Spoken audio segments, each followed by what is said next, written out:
I've got the bug, but the toxin is not raging through my vein that She's bad. not like an Elizabeth Home for you. I'm Yeah. not even. I have notes because I just feel like This is this wild. doc this documentary, it touched on a lot of different things. It did something for me as a female entrepreneur. Let's get Okay, into it. ready?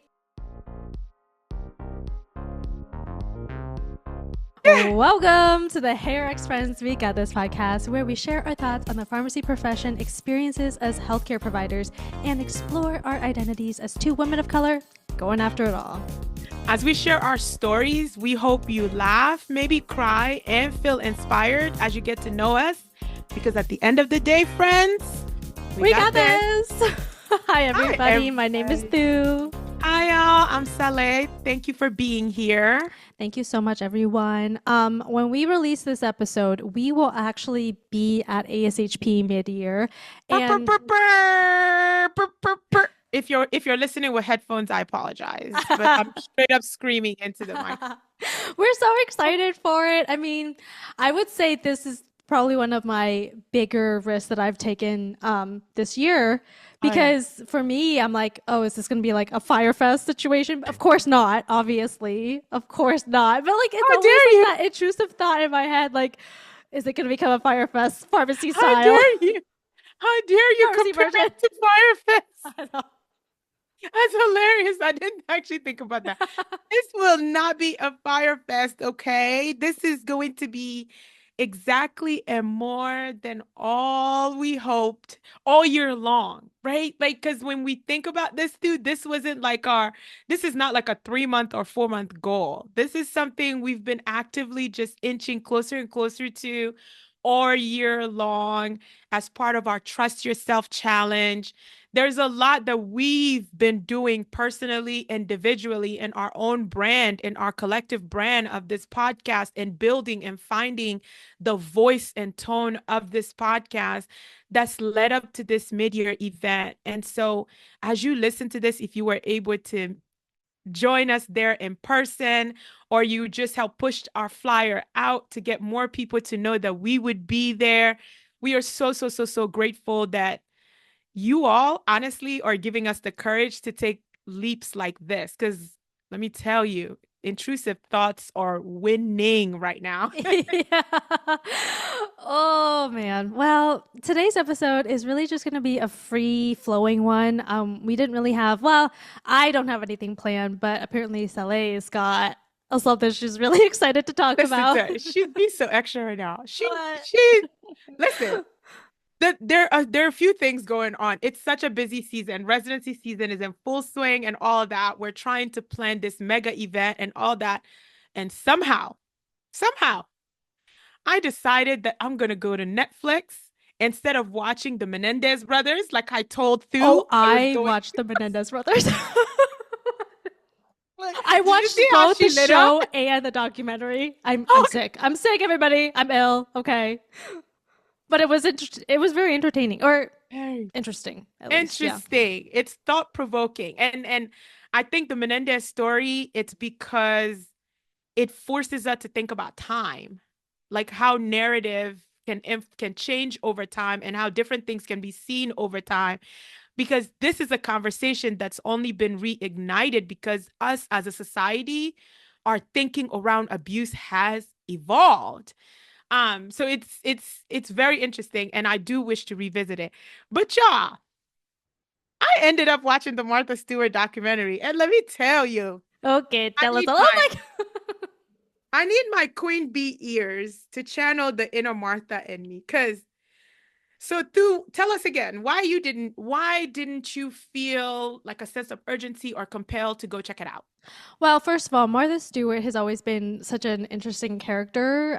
She was more popular back in the day when I was very young. Yes.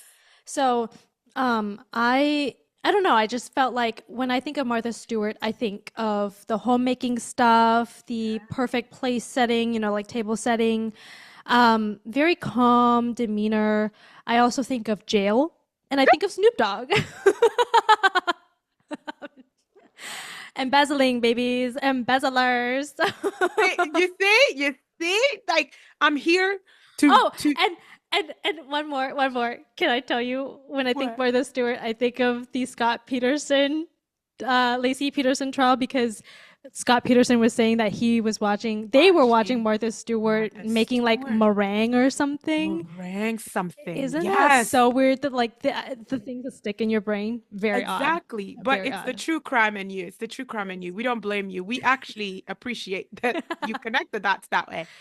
I found myself watching the Mar so like Thu, I'm a little older than you are, Thu, but I remember Martha Stewart being this cultural phenomenon when I was younger.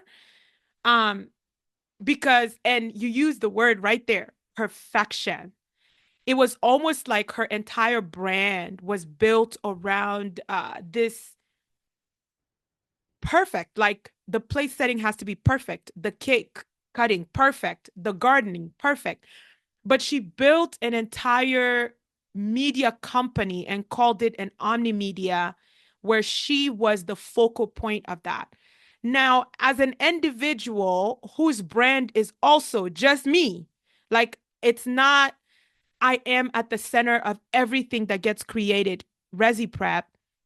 That's part of why I really wanted to watch this documentary because I thought that the focus of the documentary was going to be about her teaching or talking about how she was able to build this multi-million dollar company as a woman at a time where she was the first female billionaire, period.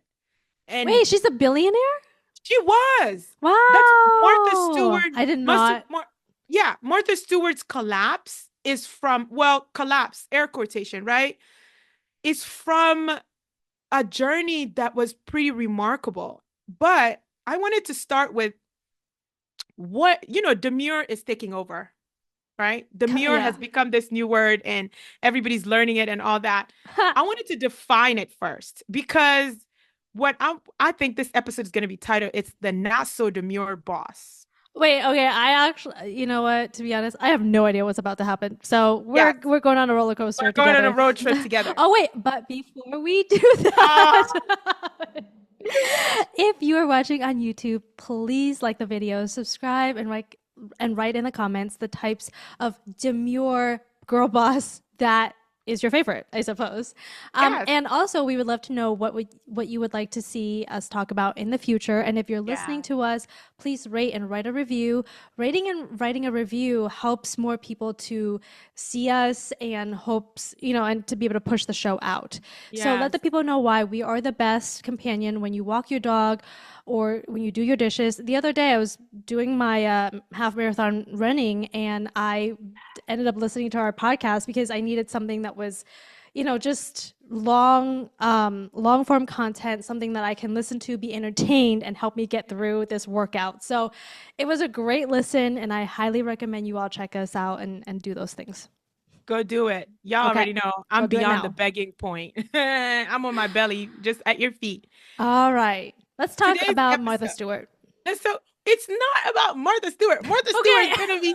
Martha Stewart is gonna be our frame of reference. But I brought my bee ears out because this is a conversation that I think you and I have touched on bits and pieces of this. For anyone who's listening to us not the first time, they'll be like, yeah, you guys have touched on this in bits and pieces. But I wanted to start by posing a question to you, Thu. What kind of boss do you think you are? What do you mean by boss? How do you run the brand A that brand? is empowered Farm D? Like, how do you through show up to the virtuals? What's on your mind? What kind of boss do you think Ooh. you are? I think I can be I think I might be a little bit more critical of myself about that, I think. Um, how do I show up? Mm. I don't know. That's a hard one. I really don't know. Is Well, what about it's you? What do you think? Give me okay, some but ideas. so the fact that you're thinking hard about it goes to the heart of our case today. Okay? As women, we tend to put so much more thought into how we run our business than men tend to do. Because for us, how we are perceived also matters to us in in the process of how we are like building our business. I am a victim of this. I think that I do so much stuff for free because it matters to me that I am viewed as, yes, I'm creating something, I'm building something, but it's not at the expense of wanting to be of service and wanting to contribute, which is so interesting because I think that the reason why you and I work, it's because you're so much more like, no. And you're like, but I admire that certainty about you. I Wait, admire I that. have that? I think you do because I'm always just thinking like, let's just do it for this. Let's do it for this. And you're like, no, wait a minute. That's a lot. Let's counter it with this. Let's counter it with that. And I love that I get to benefit from that because I'm never thinking counter. I'm never thinking the middle ground because I'm still so attached to how I am viewed as I'm building. So the Martha Stewart story, she comes from this incredibly humble beginnings. The reason why she even got into gardening, apparently it's from her father because she was like one of six kids and they were very poor and they had to start growing their own food to be able to feed their family. So it wasn't like a hobby like I'm doing right now, getting into plants because people gifted them to me after my mom passed. And I'm like, well, Oh. I can't let these flowers and these plants die. I should do something, right? And I'm learning about that. But she marries an incredibly wealthy guy after she comes from almost nothing. They buy, Whoa. yeah, they buy a home that is a complete fixer-upper. And she's like at the forefront of doing and rebuilding this house from the ground up. And her passion for creating and gardening and all these things are cultivated through that project. And they turn it into their dream home. And she starts a catering business. Okay. So and I think like my assumption was as I was watching, like, oh, well, yeah, there's the rich husband. He's going to fund the business. Like, this is how Right. she became a multi-billionaire. But she becomes a caterer in her small, tiny community with her, catering parties for her rich friends and all these different things. But the thing that everyone also knew about Martha is like she was keenly aware of how she was perceived. So perfection was everything. Being married and the pursuit of the perfection in that mattered to her. Perfection of her brand. She understood that the survival of her brand really did depend on her. But it turns out that she was like a colossal biatch. But like, I mean, no offense, but not surprised. Not surprised. not surprised, right? That she was shrewd. She was threatening to fire her broker because she didn't like the hold music. So The whole music. like Damn. there are things about the documentary where I can see her saying that that's why I don't like it. But as I was watching that documentary, it really forced me to kind of reevaluate certain things that I'm thinking about myself as an entrepreneur. Number one, how important is likability and niceness and how successful we become as women in business? Ooh. That's like our first point of discussion. I really want Okay. you and I to see what do we think about that? Like, I not struggle with just, the likability thing though. yeah, I struggle with it so much, and it's one of the reasons why it's hard for me to like ask for payment. Or yeah, if we get paid and then I get this thing like we didn't deliver, then it like really bums me out. It it makes does. me really sad. Yes. Um, Even though, but at the same time, I have to remember like, well, I buy stuff all the time, and some of it is like the best thing ever, and some of it was just mediocre, and then like the customer moves on, and you know what I mean. And I And have the to be like, customer moves it's on. okay to just be like mediocre at the start, or like just the most basic version of whatever it is, and you can build upon it. Yes. So I have to just learn like don't take it so personally, move on and be okay with it. But it is hard. How different is that from kindness? Because I am learning that there's a difference.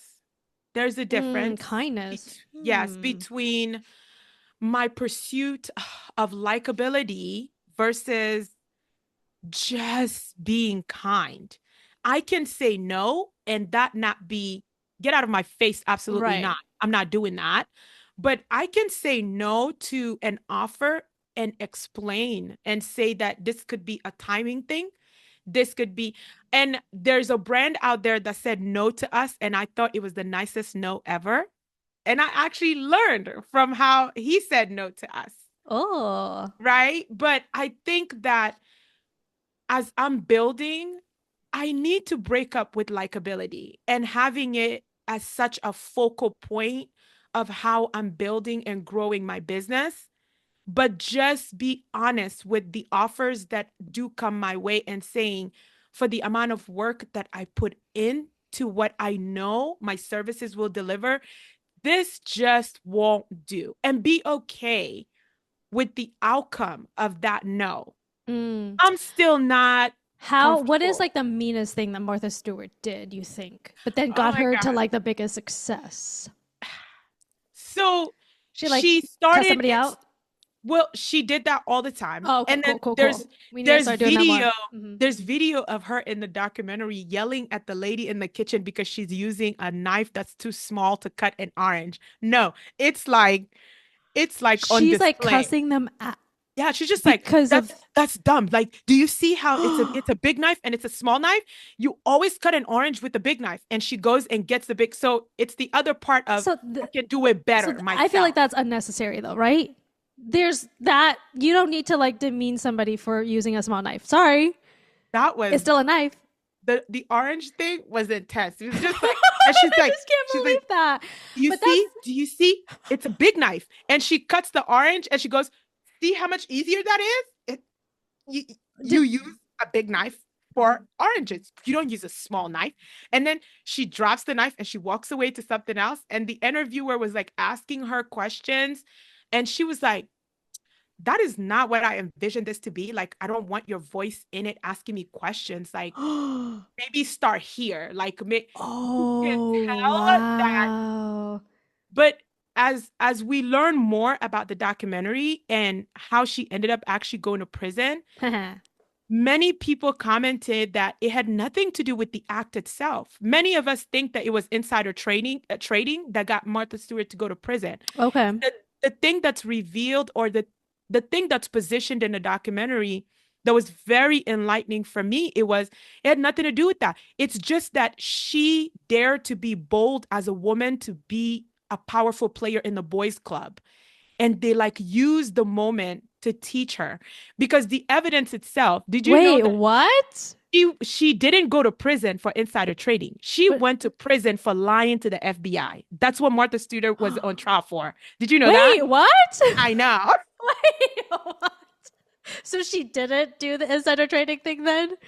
they Because they that's what people know her for, I that's think. what people know her for insider trading. It turned out, I said embezzling, so I'm completely wrong. Yeah. oh yeah, it was that one of her friends called her and she dumped stocks. The facts are she dumped the stock before that call.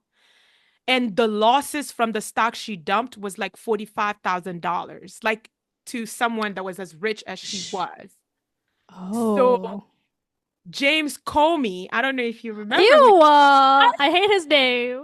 Or, yeah, not a fan. James Ew. Comey was this super young, ambitious district attorney in New York who saw this No as way. an no, the drama is real. Like James it's just Comey. as I'm watching and I'm Oh just my like, god.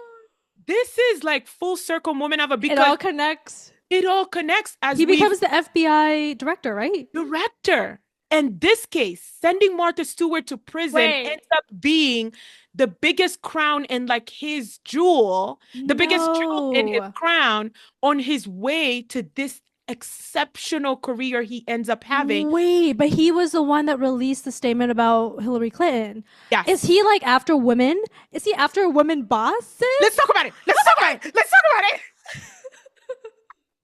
We need to expose James Comey, We even though he's like kind of nothing at this this point. this is the thing that I'm sitting there, I'm watching, and I'm like, oh my gosh, do you hate successful white women? You, James Kobe, why would you go after this woman for lying to the FBI? That's why she's on trial. And then Martha's friends are testifying against Because she's a her. bitch. Yes, Because she's a biatch.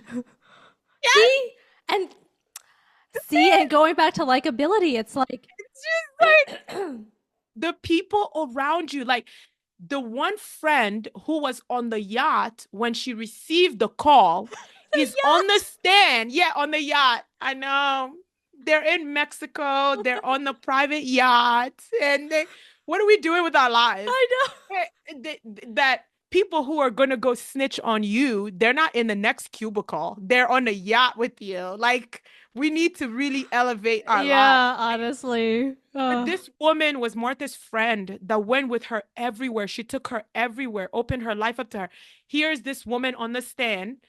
She utters one sentence that was like, the Martha Stewart, after Martha got off the call, Martha said, it's nice to have friends in good places, something to that effect, which pretty much told the jury that she did have information that something was going to happen with the stock. But everybody keeps forgetting that she dumped the stocks before the call. So you can't, you know what I mean? Like, you can't really say that she did it as part of that information because she'd already done it and she didn't do any more afterwards. Mm. But James Comey literally goes after her for saying that she lied about not knowing. Like she's on trial for Okay. lying to the FBI. Like, I Yeah. get pulled over by the cops. Do you know how fast you are going? No.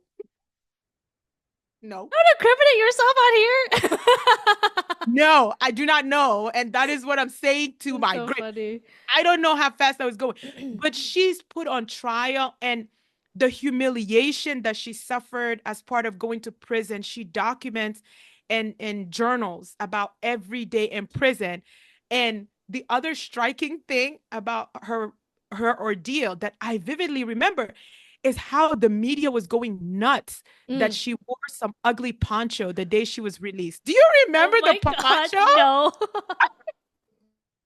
I mean, There was this whole thing about some ugly poncho that she was wearing.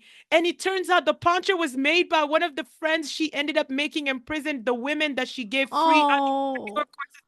And Martha loved that poncho. She ended up wearing that poncho even on her talk show after she got out of prison.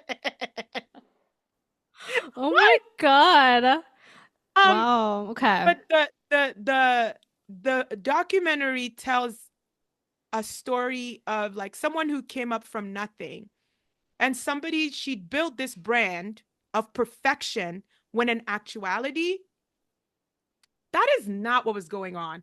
Her husband was cheating on her with the help that lived in the home with them. She ended up having to kick out the help. Like Why do she men do that? I and feel like so many men do that, like Arnold Schwarzenegger. like you could go anywhere. Not the help, sir. I mean, Don't too do it with close the to help. home. Is it the Too same close to lady home. that is it the same lady that Martha was yelling at for the orange thing? She was like taking revenge. Not the small knife. You see a big knife. Do you see how easy that is? You cut oranges with She's a big like, knife. I said, I'm I gonna may show make a you, reel. tiny I may make knife. a reel of myself cutting a big knife and use Martha's vocals on it. You see? Big knife. But that was such a point in the documentary because it was like that nasty behavior that literally sent her to prison because there were people on Wow. the yeah, people were testifying against her, not because of what she did, but they were just testifying that Martha is a straight up biatch. No, people's. Let me get this straight. Are you telling me, Martha? Are you telling me what I think Oh my god. you're? She's losing it. I'm telling you, they put this woman in jail because she was a bitch. Terrible. She built she built this phenomenal company and I No. I admired her grit, her hard work. and everything. Like I'm sitting there and I'm just like, damn, Martha is a bad bitch. Like Martha, look at her. She's doing this, she's doing linen. And you have to think about the innovation, the things that we think about today, like she's in tears. The things we think about today as being a normal progression of people's brand, she was first to do it. Like creating high-end product and making them affordable to the normal everyday person. Her partnership with Kmart, that's what that was about. The bedding and all of the different things. People loved buying Martha Stewart brand stuff at Kmart because she represented opulence and perfection and all these different things. And she brought it to Kmart where more people could afford it. Today, that's such a normal business logic. But back then, no one thought that that partnership was going to work. And she made it work. The magazine, putting herself on the cover of her magazine, naming the magazine after herself. There's a lot of things that we just think today. If I create something and I'm at the center of that brand, I want that thing to have my name on it. But they talk about all this struggle. She went to Time magazine. She went to all these different places to try to partner with them. And they were like, well, if you get hit by a bus tomorrow, the brand dies because there's no one else. It's just you. Like everything is focused and centered around you. That at that time was like a risk. She was viewed as this big business risk that nobody wanted to take. And the one of the commentators like, everybody was just concerned about what happens if you get hit by a bus? What happens if you get hit by a car? No one prepared us. What happens if you go to jail? I thought that was hilarious. I'm just I mean, who knew? Who no knew one. that was a thing? So I guess after watching this show, what would you want to implement to Hair X Friends We Got This, or even Resi Prep, or even your other Yeah, venture? You have so many. my many other ventures, right? I think that I really, really like am going to be on my Martha shit moving forward. But You know what that means? not like Not jail going to time. jail. Not going to jail. Not yelling at me. Not yelling at people for using the wrong size knives. But she was steadfast, like that clarity of vision. Everybody who commented was a commentator on that documentary talked about how clearly she could see where things could go if she just stuck with it, if she just executed well. And she put a lot of time and energy in perfecting her craft and executing well. And I think that that cannot be overstated. The importance of look at us. Like we created this podcast clueless than a mug. Like we had no idea except we knew we needed microphones and we needed a way to record. We knew nothing about promoting, we knew nothing about marketing, but we also didn't tell anyone that we were expert at it. We just knew that number one, we were two women that had struggled finding our voices for a long time. And now that we'd found it, we didn't want fear of not knowing to get in the way of sharing that voice. And as I'm watching this documentary, and I'm watching it, I'm cackling half of the time, and I'm looking at James Comey, and I'm like, that's what you get, because karma came back around for you. You hate women, but more importantly, how do you hate? Why is it that you hate white women? This is interesting. Well, he hates like really, really ultra rich white women. Ultra rich He's and he's got powerful. some Yeah, against them. something against them. But I'm also learning from her the power of like clarity of vision and making sure that other people's negative feedback around that vision has no impact on what you envision yourself being able to do. And I don't know why she hated it. I was left inspired by it. And that's why, like, I text you and I was like, have you watched it? If not, can we just chit Well, chat around this she hates today? it because it's so different than the brand that she's building. Absolutely. But And it's too close to the truth, I think. it's too close to the truth. Yeah. Yeah. But this is,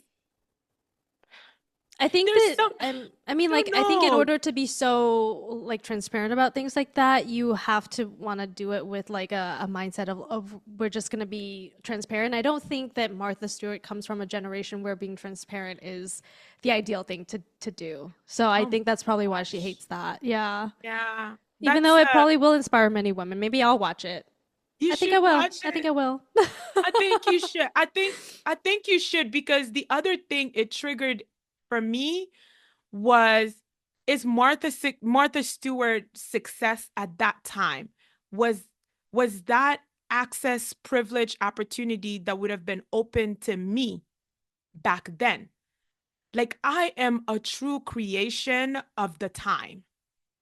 A time when my voice as a woman, as a Black woman, as a young professional is accepted. In fact, people seek it out. That's not something that I think would have been okay in the 90s and at the top of the 00s. I would not have had a pharmacy career if I was a pharmacist back then, thinking that I could be this vocal, publishing a Mm. newsletter where I would be talking about the things that we talk about openly on this platform. But Oprah did it, right? Did she? Oprah had a bunch of white women push her to the top. Girl, stop it. I'm just saying. I Oprah feel did like it. she was. Oprah did it, but I don't know if pharmacy, because of how traditional we are, like, I still think that you and I are still on the outskirts of Yeah, which is so where we could. strange. It's so strange. Yeah. Where we could really and truly be because the assumption is that we are this new age group of voices that just want to talk about problems, and I would push back against that so firmly. I am not problem fixated. I don't think you are either. Um, I'm not like a comment online that just What are wants to you see, talking about? oh, Problem girl. fixated. Pharmacists are problem fixators. What do you think we do at our Okay, work? We look for problems, like we okay, look for drug errors. What are you talking about? but hence the hypocrisy and viewing people like us like Who are we they? I'm we gonna put them in jail. I'm gonna call up James Comey. James, we got work to do. you got work to do. Come out of retirement. We got Yeah. more targets for you to send people to prison just And cause. they're I white mean, women. No, I'm just kidding. I have no idea who you're oh, talking no, about, we but don't know who that they might are. entice James to come Yes, help us. No, just kidding. right. Like the point I'm making is that we don't just talk about what's broken here. I like to believe that the conversations we're having here is number one, our goal is to get a deeper understanding of what we believe is fractured, broken, that could be reconstructed. But I hate that we get like it's just like every time a baby boomer pharmacist tells me back in my day or this new generation, it's irritating to me. And I hear it quite a bit because of the spaces that I'm in, right? Back in my day, this new age pharmacist, I always comment back on it. It doesn't matter what call I'm on, it doesn't matter what committee I'm serving on. You should be glad that this new age pharmacists are speaking up because we are here to save this profession that is Mhm. headed somewhere incredibly dangerous. Oh, If we don't expose what's going on, we are not going to have the creativity and the innovation necessary to bring us back to what we know we can deliver. That is period on top of period, semicolon, period. wait, hold on. Um, Wait. So are you talking have you received comments specifically about the podcast that you feel like is a unfair criticism of us talking about the pharmacy profession, or are you just talking in general that there is a general sentiment?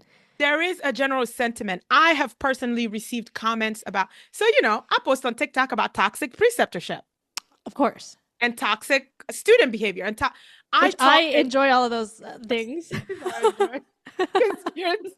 again, new age pharmacists. Majority of the people that are liking that and telling me, oh, that's good. Yes, talk about this, talk about that. New age. Majority of people are telling me that I shouldn't be talking about toxic preceptorship because it could embolden pharmacy students to think that their preceptors are the problem. And I specifically remember my response to this inbox. Sometimes the preceptor is the problem. How could they say that? How could they How say could that they the say that? preceptor is not a problem? Like I I reflect on myself all the time, and I'm like, yeah, I could definitely do that better. Ooh, yeah, I'm. I'm glad that I was able to just handle the situation more professionally or more respectfully, but I feel like some preceptors may not be able to do that. And Oh, like I almost feel like at some point too, I almost feel like anytime that you precept a student, it should be done in a public space because you don't know what kind of crazy things people are saying to students or learners. Like it's so no. easy to take advantage of that power Yes. dynamic. So the people who are telling you that, like, how could you say stuff like that? How could you expose Yeah. certain things? Maybe they've never been through tough Yeah. precepting situations. Like, I don't know. Yeah. That and I always go back to the fact that every time I post online, I'm like, I post about the things that I'm knowledgeable about, either because I've experienced them firsthand or other people have shared their stories with me. I don't make I don't make things up.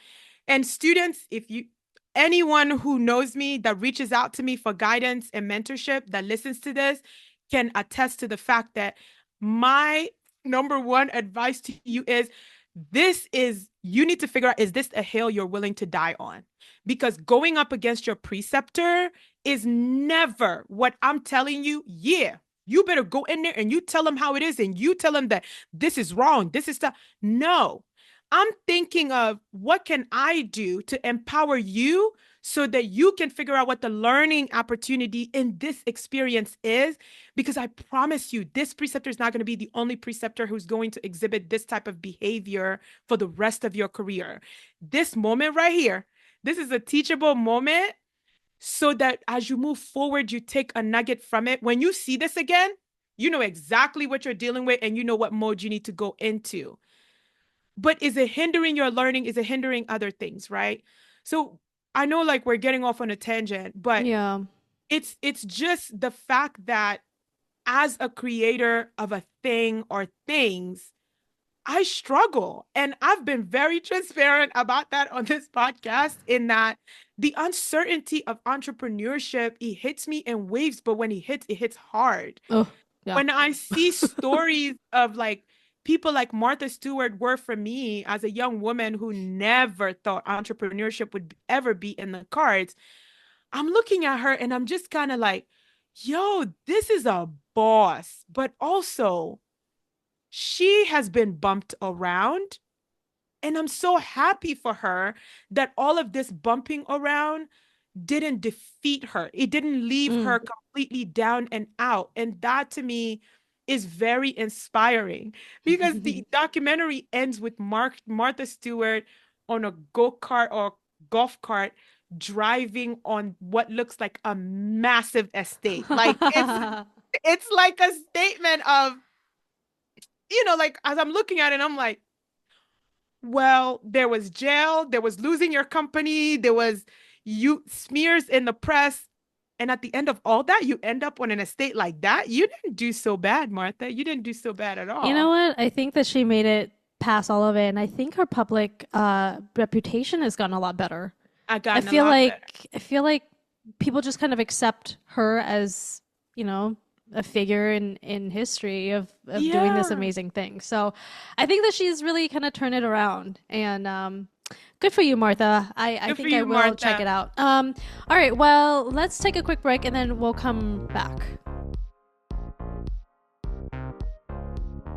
All right, we are back, everybody. And yeah, the last thing that I want to talk on this episode, because it is just kind of like a free flowing, whatever we want to talk about, really. You brought up some really interesting thing. I want to dive into it a little bit deeper because, um, I think that kind of branching out of the pharmacy path, that has been very challenging for me. I've been trying to write a LinkedIn post about this for several days now, and it's Yeah. still not coming out. So I'm hoping maybe we can kind of, open up or like maybe help me figure out what it is that I'm feeling and describe it a little bit more. Mhm. Um, I talk about on the LinkedIn post that I haven't posted yet.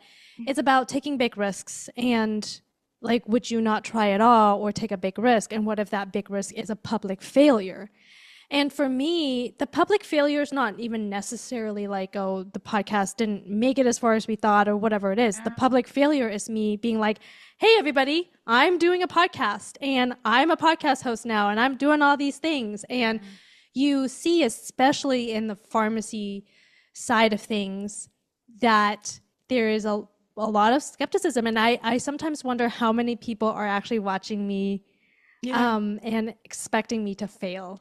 Oh God. Talk I about only it. say that because we have some amazing supporters. Like I don't want to Yes. like ignore The the fact that there are best. some people who are so excited for us. Like they are Yes. the fact that there are people showing up for us and helping us um, market the ASHP Yes. event and are just like, yeah, they're doing something cool. Go see them. But that is very few in the entire pharmacy community. Yeah. And even for me, I always kind of have to watch myself in certain spaces, not always being open about, hey, I'm doing this podcast thing because I don't know how people are going to react or respond. I'm Yeah. so open about being a podcaster and being a creative in other spaces where I know Yes. there are other creative people around and they're Yeah. excited for us. They're like, oh my God, what show is it? You know? I know. But like in pharmacy, that's not really always the case. Yeah. And so the It's so biggest weird. risk for me, honestly, is not really like having a podcast at all. The biggest risk is failing in front of all these people Yeah. Yeah. Oh and being no. like, "Oh, just kidding. I you were right," kind of thing. Even though but I it's can't believe you're like, okay, JK. I know I JK said that, guys. but I'm a just pharmacist kidding. now. Just regular pharmacist. Yeah. There are people that I work with directly that have no clue about this other part of my life. When in actuality, this is the fulfilling component of my life. Working with students, working like learning how to create with you. Like I can feel my creativity changing over time from the very short period of time that we've been doing this podcast. Like I'm posting reels, I'm editing less. I'm just recording and posting. I'm learning to disconnect with the things that I put out there. But the reality of being a creator in pharmacy, I said to someone the other day, I was like, yeah, I'm a content creator.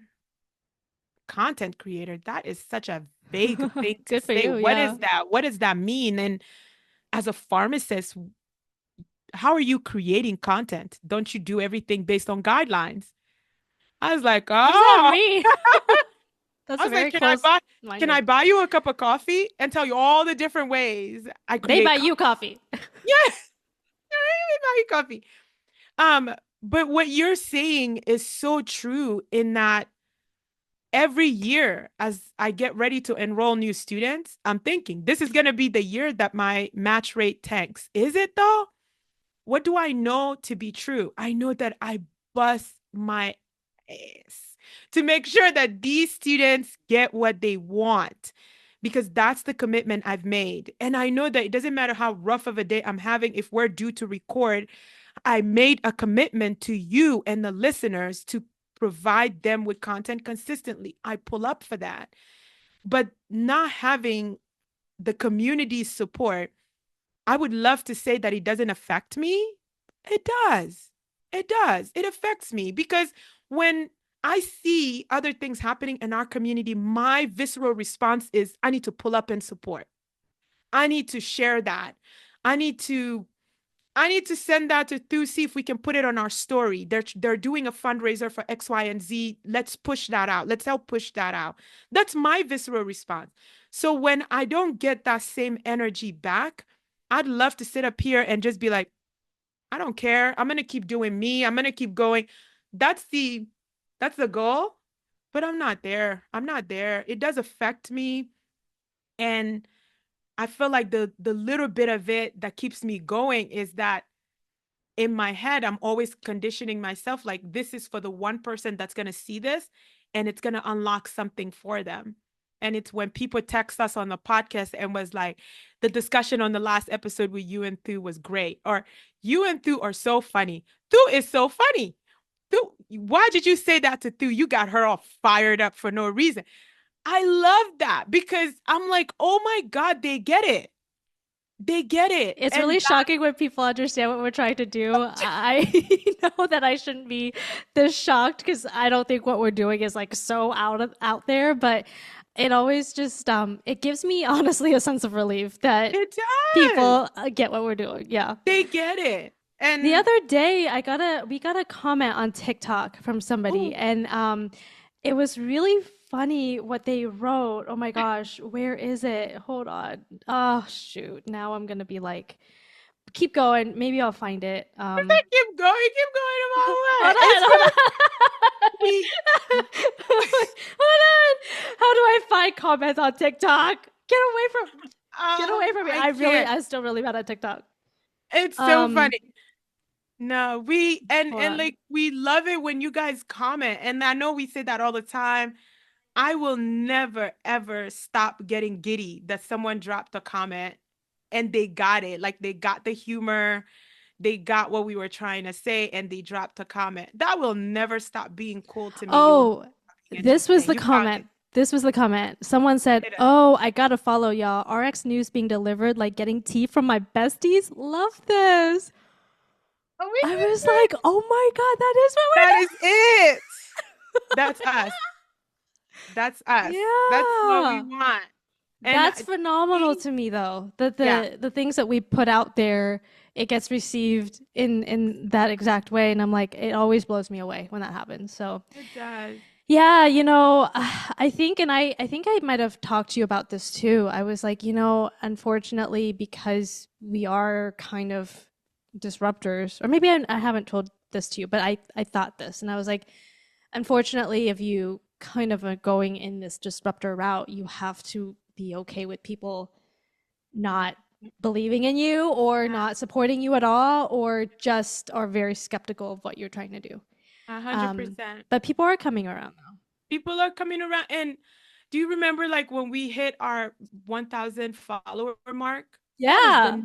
bananas to me. That was nuts Yeah. in my head, right? Like I've been a lurker on Instagram. I'm a self-proclaimed lurker. I created the account to just watch. I was never posting. I was just watching and Whoa. liking and Yeah. keeping going.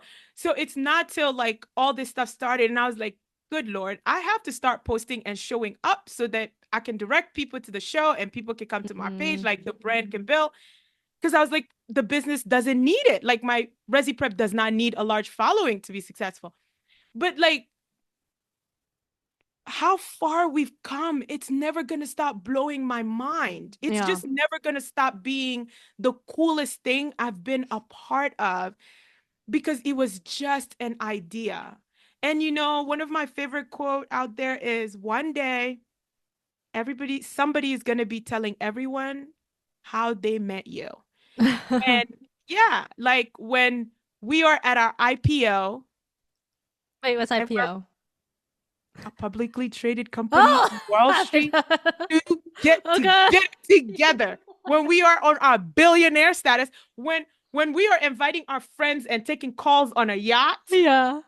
Yeah, I yeah. want you to remember that you were our follower number 2, follower number 3. Like you Yeah. helped us get there because none of all of what Thu and I are embarking on now, going to mid-year and all this cool things that we're doing, Yeah. none of it would have been possible if you didn't consistently listen to us and you didn't text us to encourage us. Those of you who text or inbox and like the post, I assure you that we take none of it for granted. Oh my gosh, yeah. Well, I think that's pretty much the entire conversation today. I know that it wasn't as It structured as it's been in the past, but is not, give us a but the break, okay? message We've was been clear. busy. The message was clear. Yeah. Be a Martha. In a world where you could be anything, be a Martha. That's the Yes. message. And Minus the jail though, right? yeah, minus jail and don't Not be so holler at no mean. one. Don't holler at no one about using a small knife to cut oranges. Just Yeah. We can do minus better. that part. Yeah. We can do better than that. But everything else, be like Martha. And be like Martha. And when you have a choice to be a James Comey, don't. Well, yeah, that's true. I don't know too much about James Colby, to be honest. I just know that he We has a we record. know we know that he catapulted himself in a way, and then karma came back like Oh. Hello. Did Hello. Trump fire him? I forgot. Uh-huh. Oh, Yes. oh Well, my his God. karma, the public humiliation, and how many times he was called dumb and inept by Trump, that made up for a lot of things. I used to feel bad for him till I watched the documentary. I was like, no, no, no, no, no, no, no. Take him down. All No, right. no Well, feeling bad. and No on feeling bad. that note, thank you so much for listening. I'm If fine. you think this episode speaks to you and you think that others may benefit from it, listen, this episode is supposed to be entertaining, it's supposed to be fun. So, like, take us on a road trip with you, take us on a run with you. This isn't, you're not going to learn nothing from, well, Nope. you might learn one or two things, but for the most Send it. part, you're just supposed to just enjoy your time with us. And so if you feel like someone else can enjoy this conversation as well, send this episode to them. And this is going to help us reach so many new listeners and build our big old community. Yes, it is. It's growing. We're so proud of everyone who's here already. Bring more friends along. Yes. This episode plus, oh my gosh, are we at 30 yet? Yeah. Oh, Yeah. this episode, we are officially bingeable. I say it every single time. Are available on YouTube, Apple Podcasts, as well as Spotify, or wherever you prefer to get your podcast. You can connect with our show. The links for that would be the handles for that would be linked below, as well as Stu and myself individually across all of the platform: LinkedIn, TikTok, Instagram, YouTube, and everywhere else. We appreciate you being here. Please like and comment and share. Help us become discoverable so others can join in the foolishness with us. We love it. Until next time, please take care of each other and don't forget it. We got this. this. Of course. Bye, everybody. Bye, y'all.